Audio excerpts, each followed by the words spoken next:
Developing this afternoon, a betting scandal is sweeping across college basketball, and it has direct ties to St. Louis. Sports on 4's Jacob Sersosimo joins us in studio to break down the indictments. And Jacob, who exactly is involved in this? Yeah, hey there, Cameron. According to federal prosecutors, the point-shaving scheme started in the Chinese Pro League, then moved to Division I college hoops. 26 players were indicted today, including 2 former Billikens from St. Louis University. This is Bradley Ezewuro, a now former member of the men's basketball team at SLU. The federal indictment alleges that he and another unnamed SLU basketball player made sure that the team did not cover the first half spread in the 2024 game at Duquesne. Now, federal prosecutors detailed the scheme at a news conference earlier today.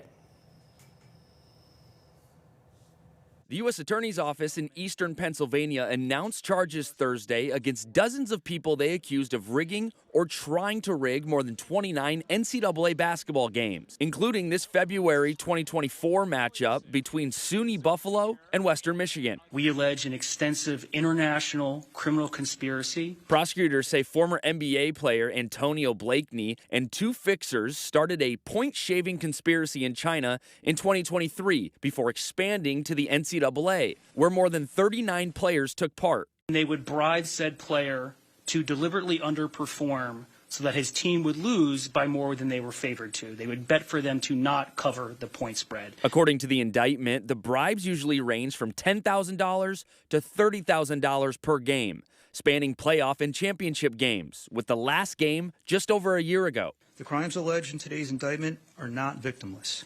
This was a calculated scheme designed to manipulate outcomes, deceive fans, corrupt athletes, and undermine credibility. Prosecutors say players on 17 different Division I men's basketball teams were involved, including from Tulane, LaSalle, and DePaul.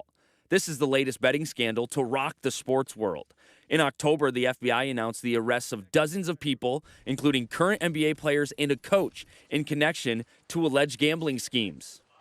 Now, NCAA President Charlie Baker says the organization has finished or has opened investigations into almost all of the teams in Thursday's indictment, which would include SLU men's basketball. Cameron? All right, looking ahead to see what comes out of that, Jacob. Thank you. Turning now to a live